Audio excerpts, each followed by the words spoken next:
Hello everybody, my name's Jonathan Moore and thank you for joining this webathon or for watching this recording after the event. Appreciate your attendance. I'm going to be looking at some of the common questions that arise when startups get asked by their customer for a certificate. I spent most of my career with standards-based software development, most of that with Ford Motor Company. I've worked for a startup in Utah and been involved in some quite interesting projects. The high altitude haul trucks in Utah at the top there, McLaren in the Arctic Circle there, and a few other interesting things.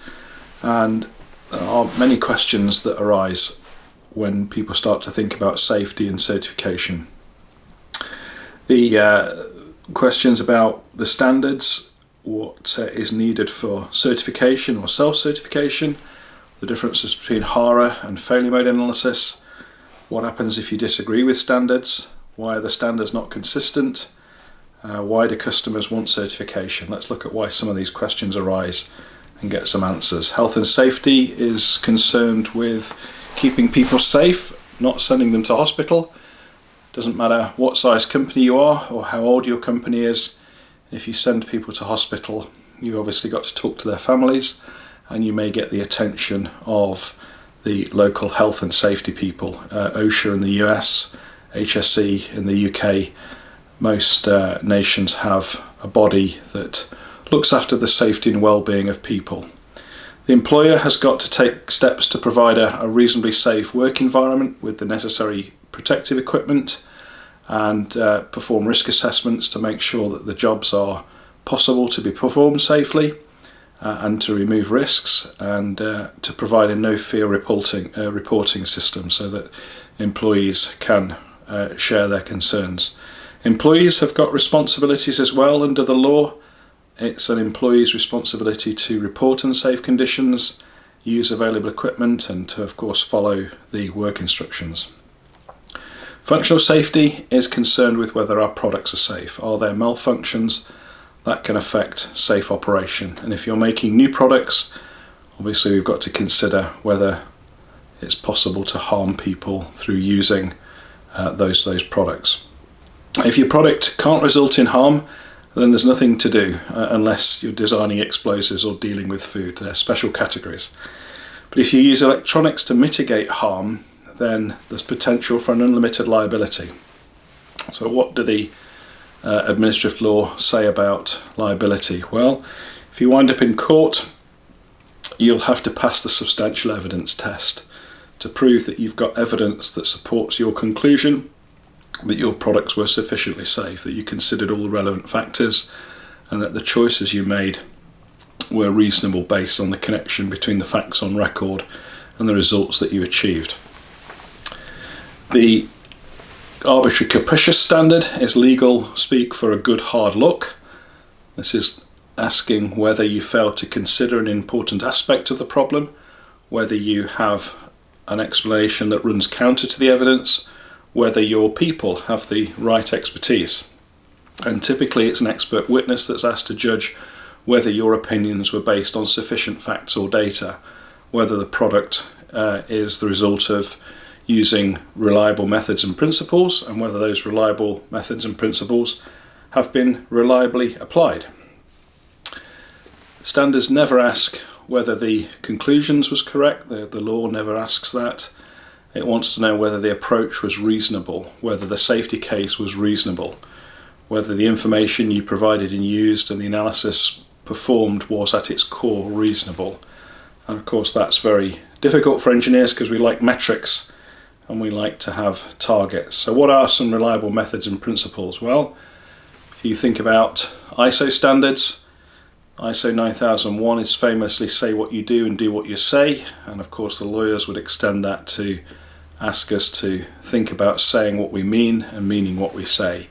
And there's three key sources of analysis that typically the courts will want to see. They'll want to see your hazard and risk analysis. This is the enumeration of the hazardous situations that can arise using your product.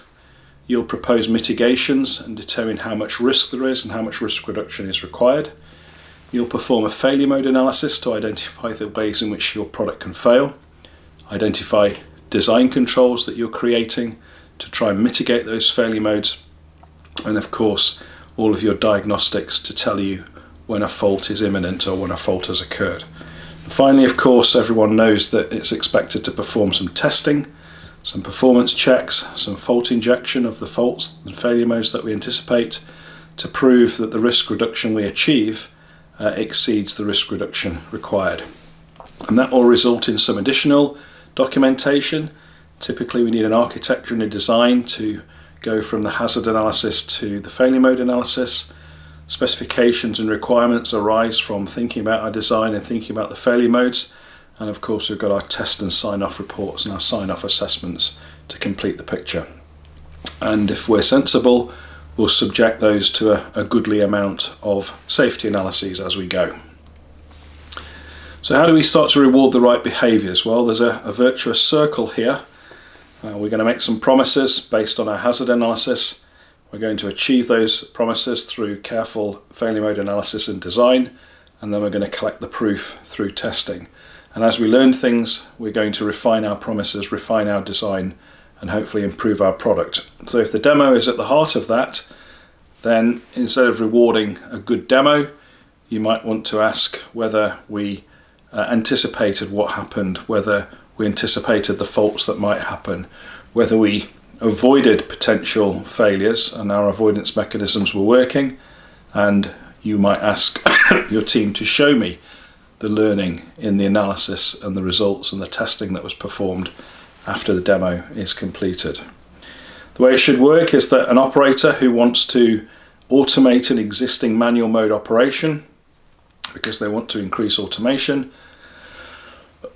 works with an OEM who offers the manual machine that does the work, and they also want to offer automation, and so we find a startup typically that wants to provide the automation technology.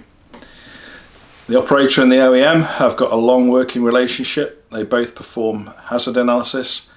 The OEM looking at risks that are relevant to their product and their business area. They want to maintain their reputation and avoid hurting people with their products. And the operators, of course, will perform an analysis for their particular application. Typically, the OEM anticipates what the integrators and operators need, and some of the larger operators are able to specify what they want, specify the systems, the integration, the safety that they require. When you add automation to the picture, you might have both manual and automation versions of your product. So a driver-based system might have a drive-by-wire kit, and people are still able to enter that machine and operate it normally, but they're also able to switch it into automation mode.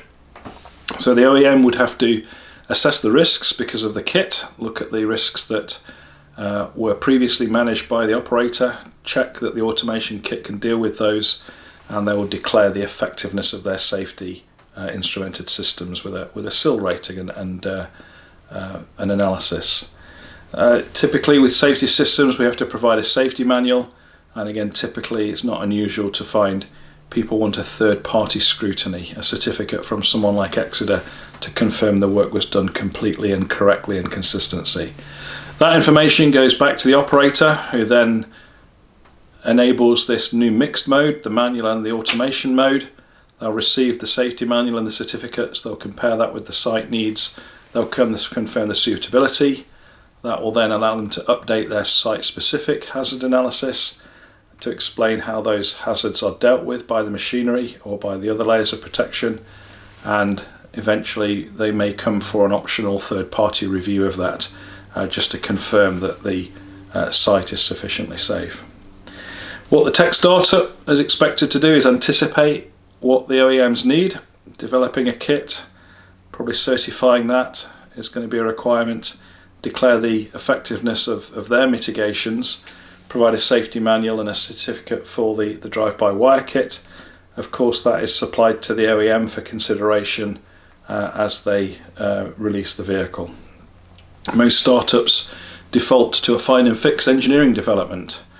So trial and error is generally not successful. You find a problem and fix it, and you find a new problem and fix it, and then you find an old problem has occurred again, and so you need to fix it again. It's very inefficient, comes in many different flavours and forms. Preparing for a demonstration and demonstrating, prototype and test, sprint with technical debt. These are examples of the trial and error method. And the focus is generally the most complex integration at the vehicle, the machine level. And this is the most difficult to test, the most difficult to access, and it results in brittle human testing. It's generally unrepeatable, resulting in pass-fail results, so no information about the margin to failure. In reality, the startup probably starts safety by browsing the internet and find it very confusing. There's a lot of misinformation on the internet. People are trying to attract attention rather than to solve safety problems. The OEM will fail to recognise the new hazards because the operator has disappeared. If we get rid of the operator, we lose our obstacle detection and our obstacle avoidance. There's no self-preservation or fear of error. You're not involved in the situation. There's no diagnostics anymore. The human body gives us lots of free diagnostics, what we can see and feel and hear and smell. If you feel a machine is not behaving correctly or it's different from day to day, an operator will typically report that so it can be examined. There's no one to blame, of course, because there is no operator. And so they're going to continue doing what they normally do. And the end users are struggling with employee retention, and typically for 50 union employees you need a war chest of about 1.5 million a year to deal with the litigation that will occur. And what's happening in industry? Well, the robots are increasing, and as a result of that the injury trends are up. Twice the recently the injuries per 100 employees is double the recent industry trends, and there's people that are quite willing to shame those organisations. You don't want to be on that list.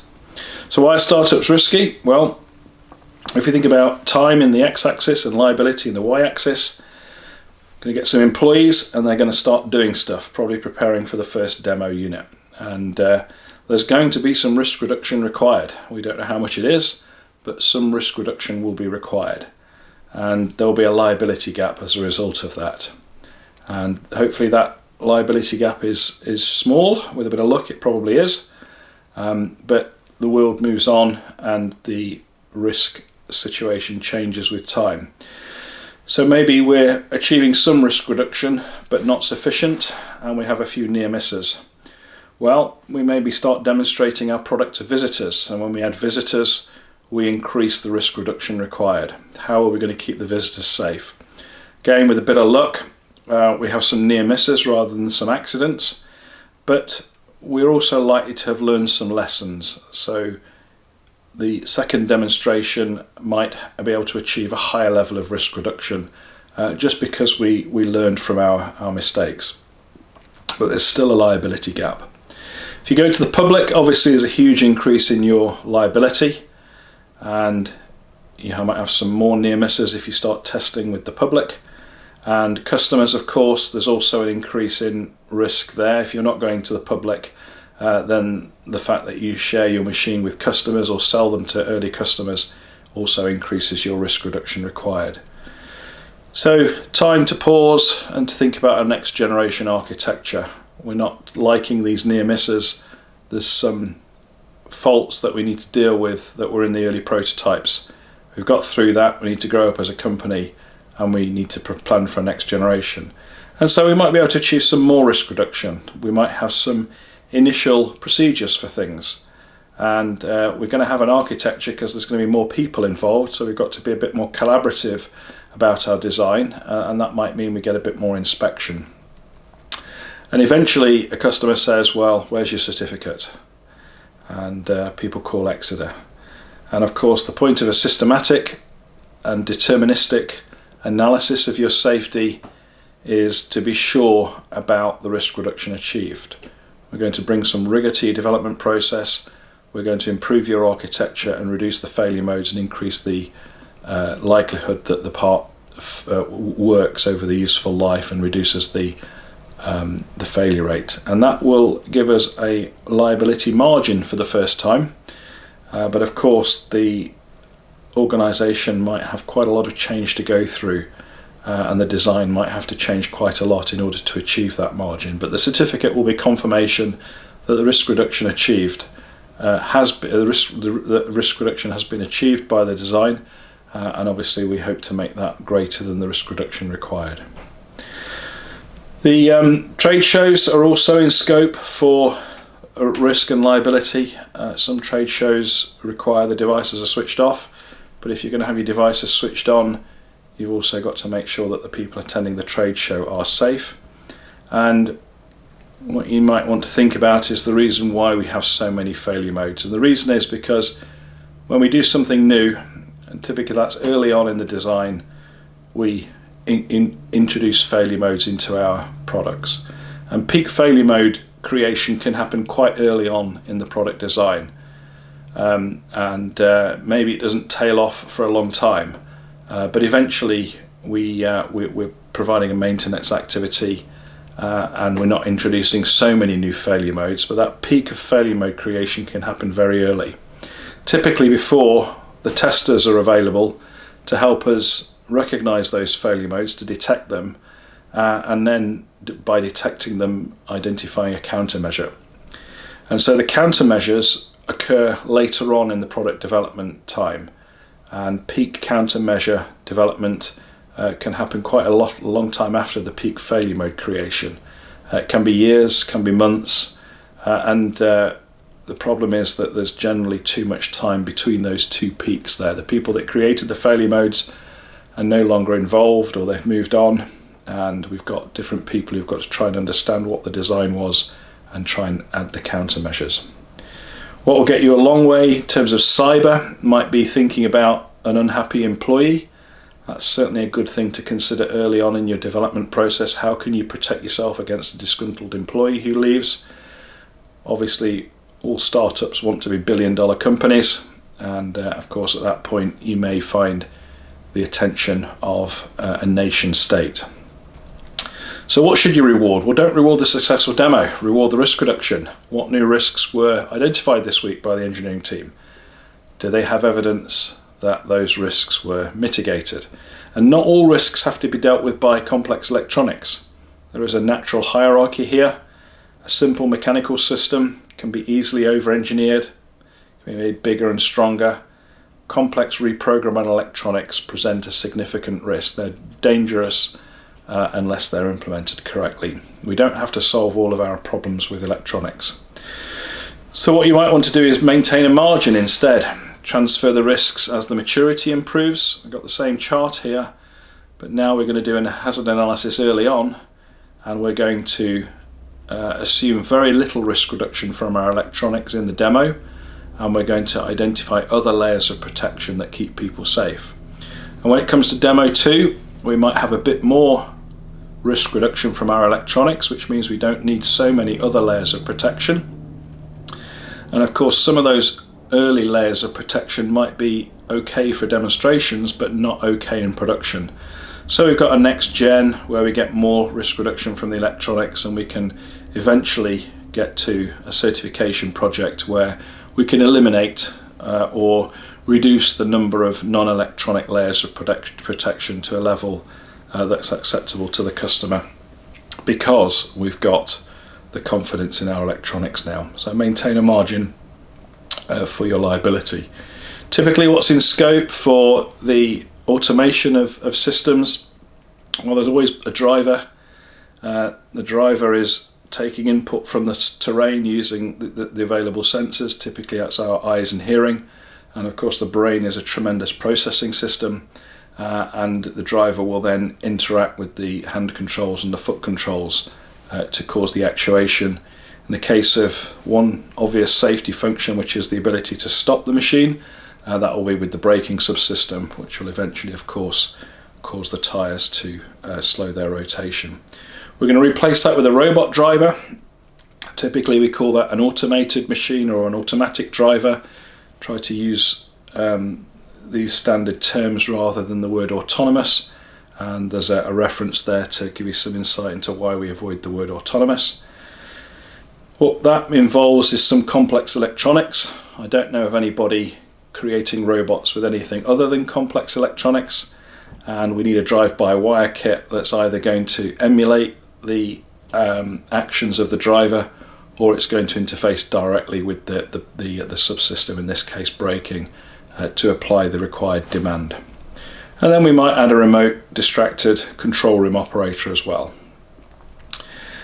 The area in blue there is our safety subsystem, of course, and typically we're going to require risk reduction in the range of 100 to 1,000. Typically it's the upper middle end of that, so around about 600 or 700, and that's the target risk reduction that is required in most robotics situations. There are a few specialised situations where higher and much higher risk reduction is required, particularly when you've got multiple fatalities, and of course there are a few areas where the speeds or the mass is so low that even less risk reduction is required. The software that we're using is complex. This is a slide from a customer of mine used with permission, and we've got a tremendously complicated software environment to deal with, multiple suppliers and potentially multiple targets to deal with. So these systems can get quite complex. So how do you know if you're affected? Well, when was the last time you looked at your hazard analysis? If you're a CEO at a startup or you're an engineer at a startup, have you been able to look at the hazard analysis? When was it last updated? Were the updates formatting, or were the updates adding some meaningful lessons learned? And can you explain to your family why your product is safe? Does what's written in the hazard analysis make sense to you? And does it include the things you're worried about? What are the mitigations? How would you explain that to your family and your loved ones? What's reasonable and prudent is to maintain the 3 key documents that the courts will generally call for. They're very familiar with these analyses. The hazard analysis, where you enumerate your hazards and you propose your mitigations. The failure mode and effects analysis, where you methodically enumerate the ways that your design can go wrong and you establish how you're going to avoid that. And then your design verification plan and report, where you enumerate your tests and you prove that your mitigations work. And we've got templates for performing these. Template for analysis is typically row-based, where you'll enumerate the hazards, and then for each hazard you'll perform a qualitative assessment, figure out what the mitigation is, and eventually record the results of your testing to prove that your mitigation was effective. What conditions should you consider? Well, a thorough risk assessment requires a good concept of operations. You need to consider who is at harm. You need to consider what the source of harm is. For your system, do you know whether your brakes will win or will your propulsion win? If you have a fault with the throttle control and you have 100% throttle demand, are the brakes able to overcome that, or will the throttle win? What are the voltages? What are the forces? What's the acceleration? What's the stopping distance? Thinking about where your device will operate is something you should consider. Are there access controls, separation controls? Are you on-road or off-road? Are you operating at height? Wet conditions? Do you have to deal with sunlight? Are there slopes and edges and obstacles? Thinking about when you operate. Do you have lone workers? Do you have continuous or intermittent operation? And then why? Think about the motivation of the people using the machine. Are they curious or vexatious? Are they looking for something that relieves boredom, or are they looking for efficiency? What are their motivations? These are things that we need to consider in our risk analysis. And what are good sources of those hazards? On the standards on the right there, about 200 hazardous situations for us to consider for free. And arguably, if we don't consider them, we could be making an argument for the court and the plaintiff to say we weren't thorough and we weren't reasonable, because these situations are part of existing standards, so they're known. Typically, the hazards that are relevant for us are unexpected motion, stopping, and of course remaining stopped. Obstacle detection, sometimes that's also going to require obstacle avoidance. Whether we're going to deal with voids and edges, making sure we don't stop in front of doors and exits. Some machines can crush you. Some machines are moving quickly enough and the surfaces are hard enough that they can just strike you and cause harm. And of course we can anticipate entanglement in some situations. So they're typically the types of hazard we have to deal with. There are two techniques, a qualitative or quantitative. The risk graph you choose is very important. The simplified methods won't work for this level of technology. You'll over-engineer your design, or you'll assess your risks incorrectly. The internet methods won't help, so definitely recommend considering one of the more mature standards of performing a quantified risk assessment, unless you're using simple electronics for your robots, but I don't know of anyone that's doing that. Remember, the promises you make on the hazard analysis, where you say how you're going to mitigate the harm, has consequences. Mitigations are required, and if you are working with a partner who's motivated to collect lots of data and stream that back to the cloud, make sure that data doesn't contradict your safety argument. It's very, very easy, particularly when it comes to exposure or frequency of events, to have data that's automatically recorded by your machine that contradicts your assumptions and argument in your hazard analysis, and that's very bad for you when it comes to reviewing that in front of a court. Mitigations, some of them are more successful than others.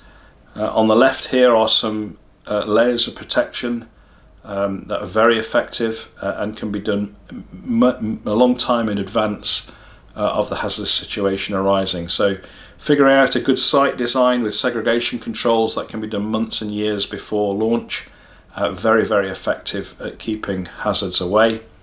By the time you get to advisory and intervention controls, where you've got seconds or milliseconds prior to the hazardous situation, obviously we're going to be relying on our electronics there and requiring risk reduction from them. We don't have to use electronics. It's preferred to use mechanical, pneumatic and hydraulic controls. We can make those very safe very easily. Simple electronics is preferred over complex. Having calibratable or configurable electronics, runtime parameters, is more dangerous. Reconfigurable electrical, which seems to be the default, is without doubt the most dangerous type of design that you can imagine. The goal is to assess the hazards and figure out the harm, determine the risk reduction required, make promises about how we're going to deal with that, collect the evidence to show that we've been successful, and then to use our field experience to confirm the validity of our argument. Otherwise we go back and we repeat the process until we've got sufficient risk reduction. When it's complete, a HARA looks like 200 to 500 hazards, 200 to 500 hazards, a few hundred mitigations, about 50 of those electronics. They result in about 10 safety goals which are going to require complex electronics. Typically it's going to require a remote stop, speed control, and some separation control, either obstacle detection or obstacle avoidance. And there's plenty of YouTube videos showing you examples of reasonably foreseeable hazardous situations. Leading indicators of unsafe conditions, the public. If you're going to be operating among the public, then you have to consider the wide range of capabilities of people, including children, including elderly and infirm people, blind, deaf. If you're operating in a hospital, don't forget it's quite normal to have sick people in a hospital. You might have to deal with animals, and in some jurisdictions a mother who is pregnant is considered a multiple fatality. People are distracted, they're disturbed, they're bored, they're tired, they're inquisitive, they're malicious. These are leading indicators of unsafe conditions that we have to anticipate. The speed, the momentum, the tractive force that you've got is obviously important. Heavier, faster, high traction, high momentum machines are clearly able to do a lot more damage than light machines. So the size and the energy, whether things can slip or slide or plummet, what payload you've got and whether that's stable, and then your environmental characteristics, indoor and outdoor, whether you've got slopes and edges, what your friction is, what your stopping distance is, and how that changes with the environmental conditions. These are leading indicators of unsafe situations. Why are the HARA often incomplete? It's because we typically don't start with an existing risk assessment. That's either not been done. We just assume the driver with their right foot and the stop button and the key is going to manage all situations. So we've got to evaluate the risks without the driver present and allocate those risks to the electronics. And of course there's some new risks that are introduced by adding the automation equipment. The qualitative method involves a graph like this where we've got a number of severity levels: first aid to death, severity 1 to 4, frequency, probability of occurrence, probability of avoiding the harm, and we'll put those into the table to work out what our risk reduction required is. And then the sensible thing to do is identify mitigations and subject those mitigations to a review, and a failure mode analysis is the most logical review. Many jurisdictions routinely call for these documents part of the pre-trial disclosures. There are lots of different FMEA standards with slightly different column headings. The underlying principle is the same. It's a single failure mode at a time analysis. That doesn't mean that one layer of protection is enough though, but you think about your failure modes in turn and decide what you're going to do about that, and record the actions in there. If you don't consider the failure modes for your mitigations, then what that means is maybe those mitigations are not going to be effective. So as a minimum, examine the mitigations in your HARA. Make sure that you continuously add the results of your testing and field failure, your lessons learned. Work on it as a team over time. Don't expect the intern can develop it. And what you might consider as a way to accelerate the development of your FMEA is the use of a reliability database, like the Exida component reliability database. We have all of the failure modes for all the parts that you're using. We know what diagnostics work, and we can really accelerate the development of your FMEA. There are common mistakes. Typically people will want to try to use documentation as a mitigation. Of course that's no good, because the documentation is generally out of date or missing, not in the language of the end user who's using them, and you've got no record that people read the documentation. Don't recommend setting thresholds for your FMEA, just continue to work on reducing them. And the biggest mistake is that people will have open actions that are not tracked to closure. Why does it matter to perform a basic analysis? Well, consider these two designs here, the blue and the orange. We've got two series safety circuits here. We've got some sensing, a logic solver, some kind of compute.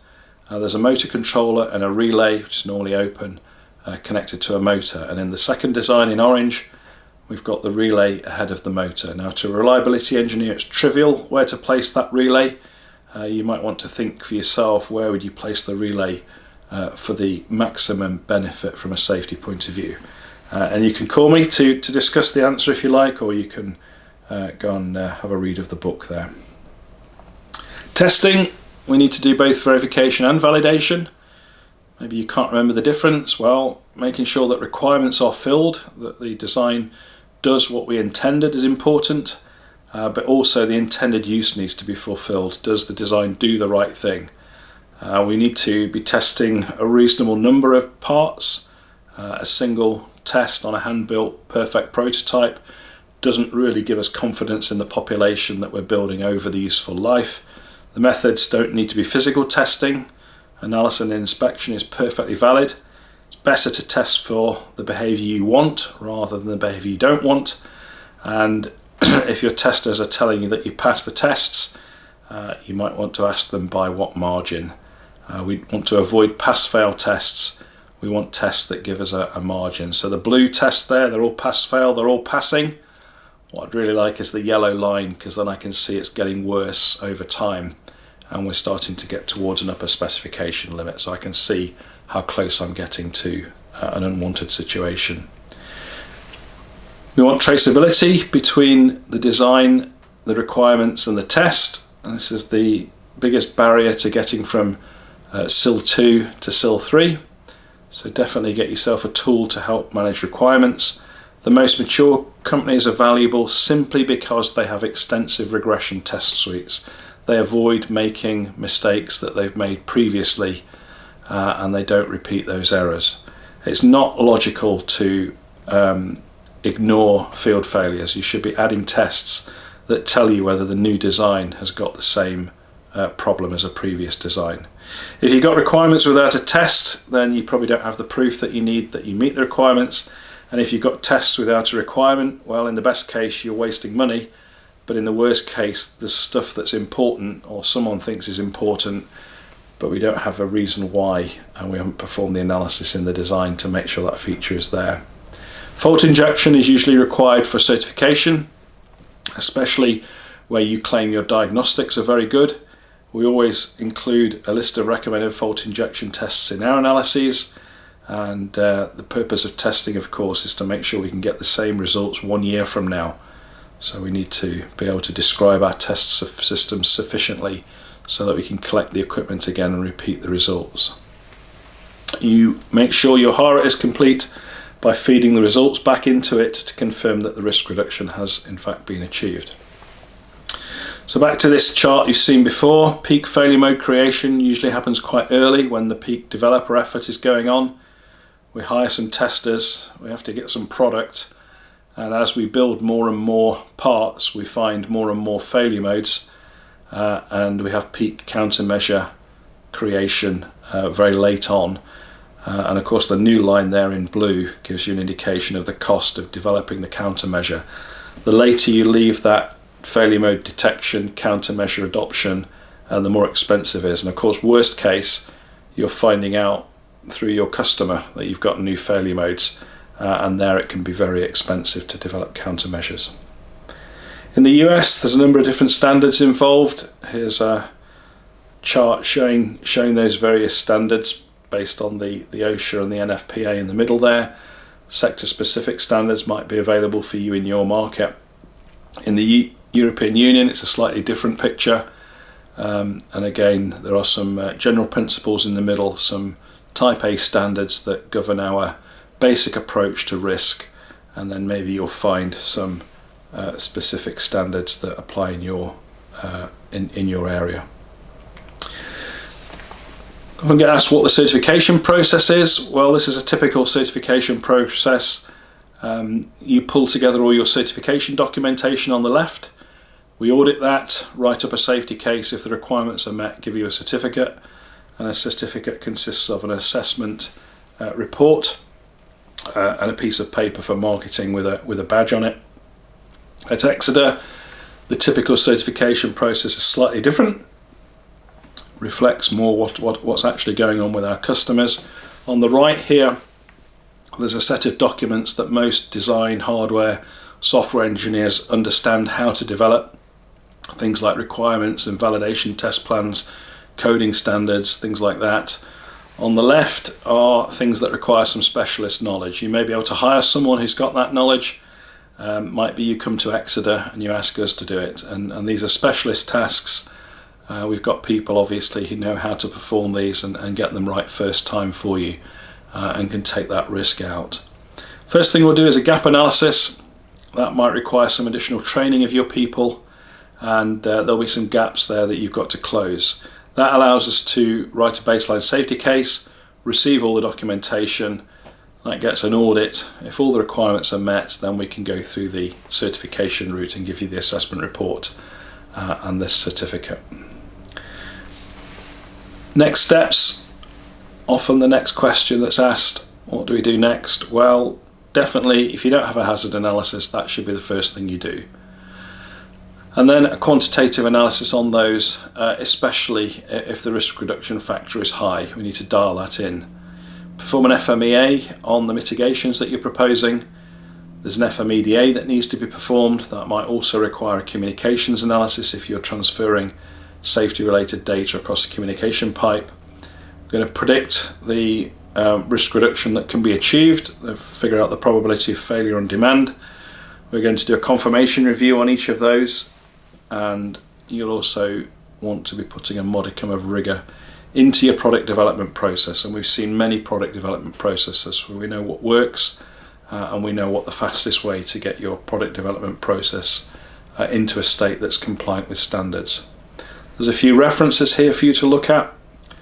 There's books on our website for you to order. Some of these are already on Kindle. And in summary, determine the magnitude of your harm early and the needed mitigations. Keep your margin to liability on the right side. So be strategic, deploy mitigations early, and successively remove the layers of protection that are not viable in production as the risk reduction in your electronics increases. Plan for safety in the architecture. There's hardware features and software design that can be easily established early on.